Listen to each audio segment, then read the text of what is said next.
Hey everybody, it's Jay, and my gun of the day is my milled M1960. This is actually, believe it or not, a Century Arms parts kit build. So it was built in the US on a US made receiver using a Polish Type 3 milled AK-47 parts kit. So if you don't know much about AKs and you're watching this channel, we have plenty of good AK content. Lots of stuff that really covers the development and history of the AK pretty thoroughly, so I'm not going to go into that too much in detail on this one. But needless to say, this is a pretty good representation of an early or original AK-47. So most guns that you see now are based on the AKM, meaning they have a stamped receiver. This is old school, has a milled receiver in 7.62 by 39. These were made originally by Poland around 1958, and then continued on until they adopted the WZ-66, which was the stamped version of their AK, and then they kept that around pretty much until the WZ-88 Tantal. This gun was really the start of a Polish collection, which has been probably a little bit unfortunate because that has led me to having to buy an RPD, which was both expensive and probably ill-advised, but I have one because I have a Polish collection, so that's nice.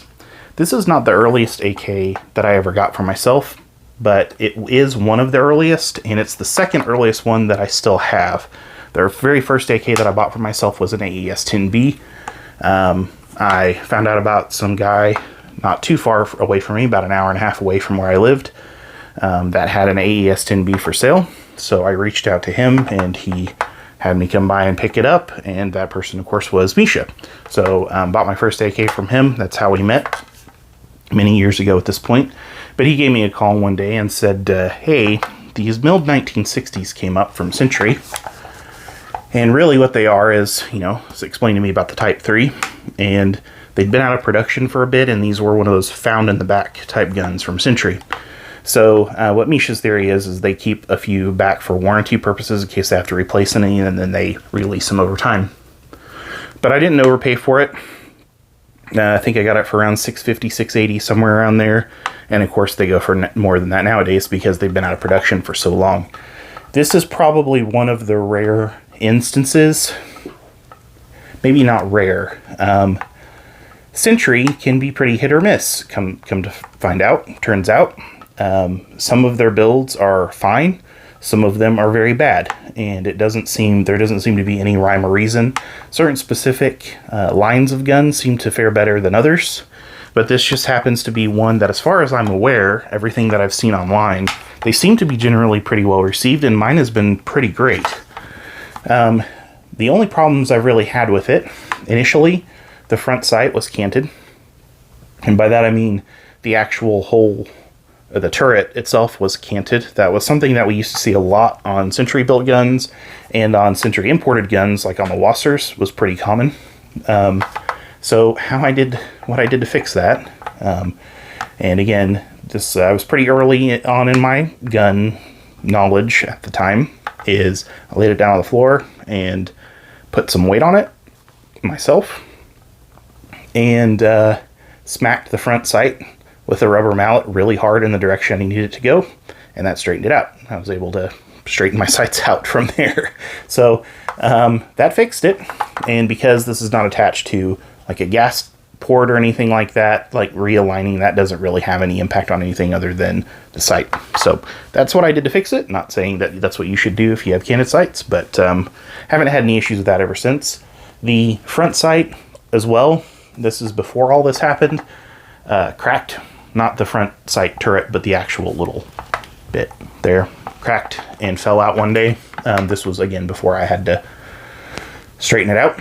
And the sights were originally so canted that they were unusable. I mean, I pushed the turret all the way to one side and still couldn't see. So still had some eccentricities, I'm sure, due to Century's build. But overall, the gun has been really phenomenal for me. Decently accurate. I'm crap with iron sights at 100 yards with an AK, especially with these sights. I haven't had too much issue hitting clay targets at 100 yards with it.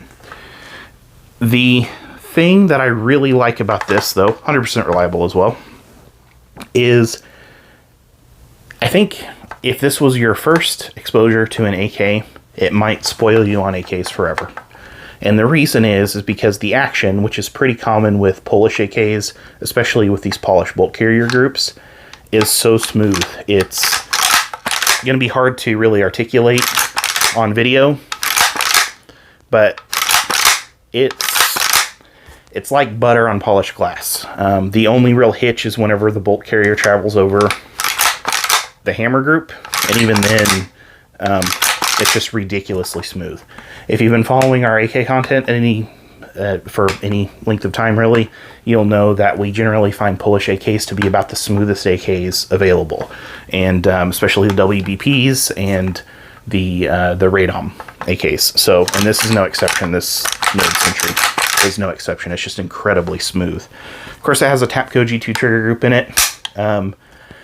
It's unfortunate. I have reprofiled this one. It's unfortunate that those kind of went the way that they did as far as damaging, causing deformation on carrier tails, because I like the pull on the G2 a whole lot, because they're so lightweight. But so it's a little bit unfortunate that, like I said, that went that way, because there's not really any other AK trigger I found yet that feels that way. So, but yeah, other than that, it's a pretty stock standard AK, other than being a little bit heavier because of the milled receiver, and being just really exceptionally smooth, and then of course having some earlier features from the Type 3 AK. But yeah, it's just a great piece, and I'm glad I have one, because I am an AK collector, just like Misha. He's the one that started all that, I'm sure. And so it is kind of nice to have something that's representative of the evolution of AKs, especially Poland's first adopted AK in the WZ60. So yeah, that's my gun for the day, the Polish M1960, built, surprisingly enough, again, by Century Arms. This gun has been pretty good, other than the few front sight gremlins, but yeah. This is Jay. Hope you liked the video. Please click like if you did. Be sure to check out our backlog, subscribe to us if you haven't already, and check out the link to our Patreon page if you're interested in helping support us. And I will see you again soon next time.